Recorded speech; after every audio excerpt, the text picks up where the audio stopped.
ಲಕ್ಷ್ಮೀ ಹೆಬ್ಬಾಳ್ಕರ್ ಅವರ ಬಗ್ಗೆ ಸಿಟಿ ರವಿ ಅವರು ಆಡಿದ ಮಾತಿನ ಕುರಿತಾಗಿ ಇವತ್ತು ಸಭಾಪತಿಗಳು ಕೂಡ ಮತ್ತೆ ಕಲಾಪಕ್ಕೆ ಬಂದು ಇಬ್ಬರೂ ಕೊಟ್ಟಂತಹ ಒಂದು ಸ್ಪಷ್ಟನೆಯನ್ನ ವಿವರಿಸಿ ನಂತರ ಆತ್ಮಾವಲೋಕನ ಮಾಡಿಕೊಳ್ಳಿ ಅಂತ ಹೇಳಿದ್ರು. ಆದರೆ ಪರಿಷತ್ ಕಲಾಪ ಮುಂದೂಡಿಕೆ ಆದರೂ ಕೂಡ ಅಲ್ಲಿ ಗದ್ದಲ, ಗಲಾಟೆ, ಕೋಲಾಹಲ ಮಾತ್ರ ನಿಲ್ತಾ ಇಲ್ಲ.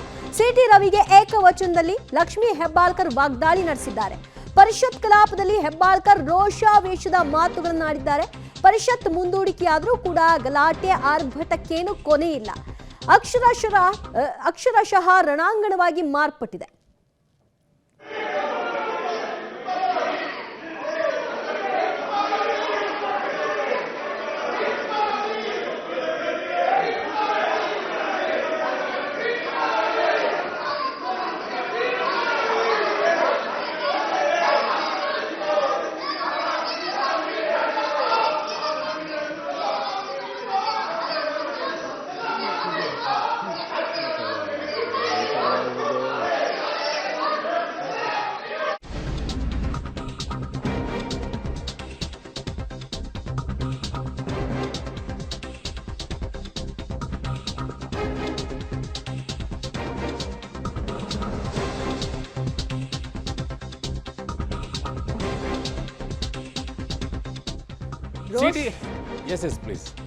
ರೋಷಭರಿತ ಮಾತು ಸಿಟಿ ರವಿ ವಿರುದ್ಧ ಲಕ್ಷ್ಮೀ ಹೆಬ್ಬಾಳ್ಕರ್ ಅವರು ಹೊರಹಾಕಿದ್ದಾರೆ. ನಿನಗೆ ಮಗಳಿಲ್ವೇನೋ, ತಾಯಿ ಇಲ್ವೇನೋ ಅಂತ ಏಕವಚನದಲ್ಲಿ ನಿಂದಿಸಿದ್ದಾರೆ.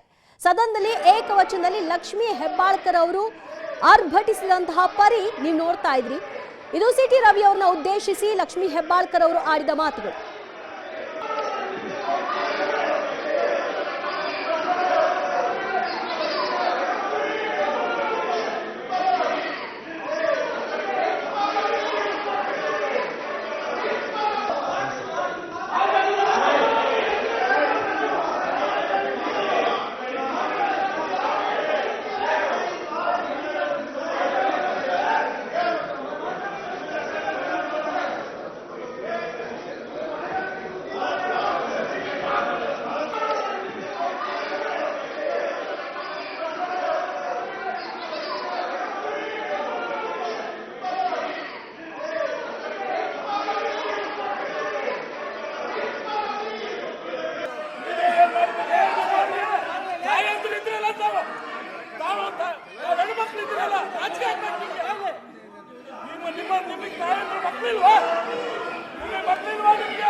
ಸಹೋದ್ಯೋಗಿ ಪೊಲಿಟಿಕಲ್ ಬ್ಯೂರೋ ಇಂದ ಶ್ರೀನಿವಾಸ ರಾವ್ ದಳವಿ ನನ್ನ ಸಂಪರ್ಕಕ್ಕೆ ಸಿಗ್ತಾ ಇದ್ದಾರೆ. ಶ್ರೀನಿವಾಸಿಗೆ ಎಲ್ಲಿಗೆ ಏನ್ ಬಂದಿದೆ, ಏನಾಯ್ತು ಈ ಕತೆ, ಎಲ್ಲಿಗಾಯ್ತು? ಯಾಕಂದ್ರೆ ಅಧಿವೇಶನ ಅನಿರ್ದಿಷ್ಟವಾದಿಗೆ ಮುಂದೂಡಿಕೆಯನ್ನ ಮಾಡಿದ ನಂತರ ಕಲಾಪದಲ್ಲೂ ಮತ್ತೊಂದಿಷ್ಟು ಗಲಾಟೆಗಳಾಯ್ತು. ತದನಂತರ ಸಿಟಿ ರವರನ್ನ ಮಾರ್ಷಲ್ಗಳು ಕರ್ಕೊಂಡು ಹೋದ್ರು.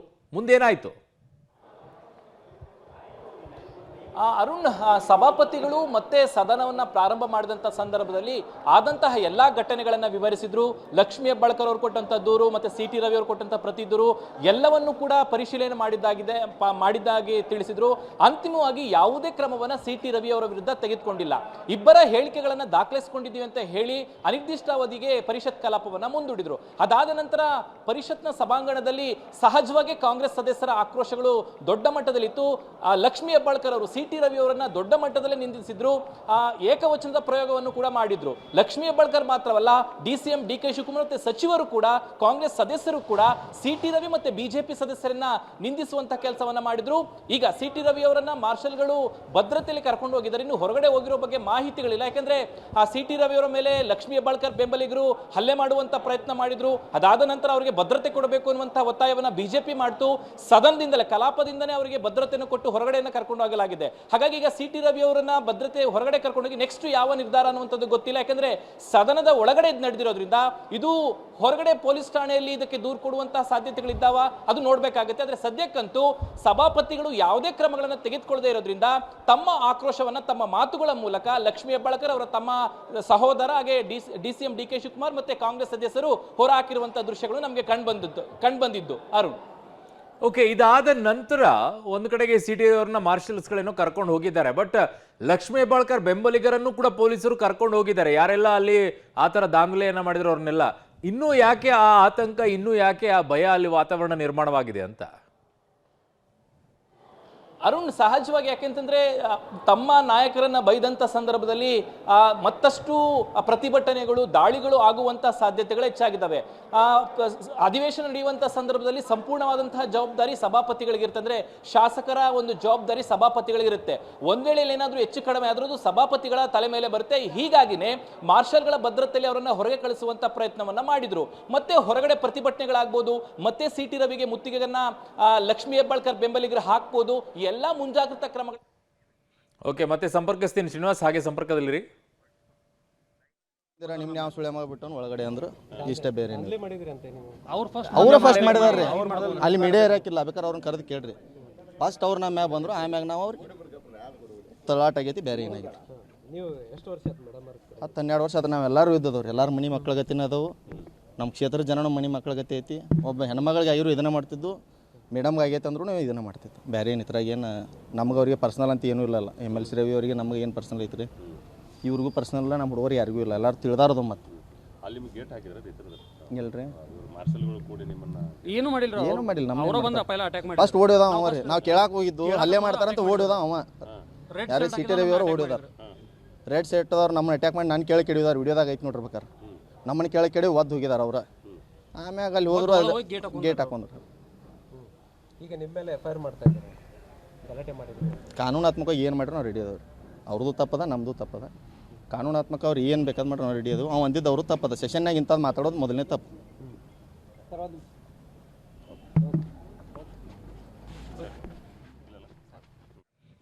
ಅವ್ರದ್ದು ತಪ್ಪೈತಿ, ನಮ್ಮದು ತಪ್ಪೈತಿ ಅಲ್ಲ, ನಿಮ್ಮದು ಇನ್ನೊಂದಿಷ್ಟು ಬೇರೆ ರೀತಿಯಲ್ಲಿ ತಪ್ಪು. ಅದಾಗಿರೋ ತಪ್ಪುಗಳನ್ನು ಸದನದಲ್ಲಿ ಅದಕ್ಕೆ ನೋಡ್ಕೊಳ್ಳೋಕ್ಕೆ ಸಭಾಪತಿಗಳಿದ್ದಾರೆ.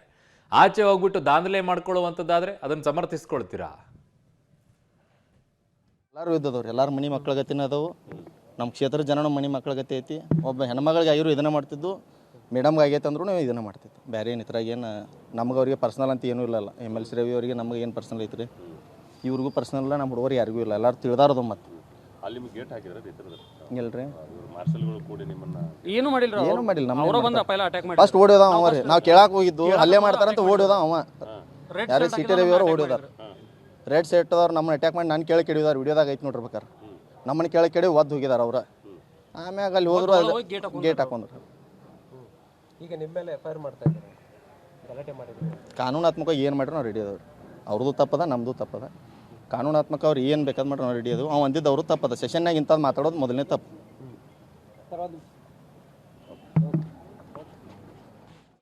ಸೆಷನ್ನಲ್ಲಿ ಮಾತಾಡಿರೋದು ಅವ್ರು ತಪ್ಪು ಐತಿ ಅಂತಂದರೆ ನೀವು ಯಾಕೆ ಹೋಗ್ಬೇಕಾಗಿತ್ತು ಅಲ್ಲಿಗೆ ಅಂತ? ಅಲ್ಲೇ ಮಾಡೋಕ್ಕೆ ಏನಕ್ಕೆ ಹೋಗಿದ್ರಿ? ನಿಮ್ದೇನಿದೆ ಅವ್ರ ಜೊತೆಗೆ?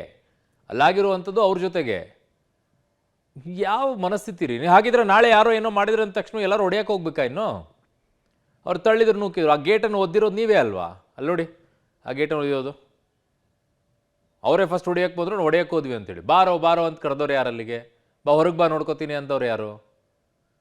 ಯಾವ ಮನಸ್ಥಿತಿಗೆ ಹೋಗ್ತೀರಾ ನೀವೆಲ್ಲ ಅಂತ ಹೇಳಿ. ಅವರೆಲ್ಲ ಕರೆಕ್ಟಾಗಿರ್ತಾರೆ, ನೀವೇ ಹಾಳಾಗೋದು. ರಾಜಕಾರಣಿಗಳೆಲ್ಲ ಅವ್ರ ಪಡೆಗೆ ಅವ್ರು ಕರೆಕ್ಟಾಗೇ ಇರ್ತಾರೆ, ನೀವೇ ಹಾಳಾಗೋದು. ಏನಕ್ಕೆ ಬೇಕು ಇವೆಲ್ಲ ನಿಮಗೆ? ಹೋಗ್ಬಿಟ್ಟು ಅಲ್ಲಿ ಹೊಡೆಯಕ್ಕೆ ಹೋಗೋದಂತೆ, ನೂಕಾಡೋದಂತೆ, ತಳ್ಳಾಡೋದಂತೆ, ಗೇಟನ್ನು ಒದೆಯೋದಂತೆ. ಏನು ದೊಡ್ಡ ಪೌರುಷ ತೋರ್ಸಕ್ಕೆ ಹೋಗಿರ್ತಾರೆ ಅಲ್ಲಿಗೆ.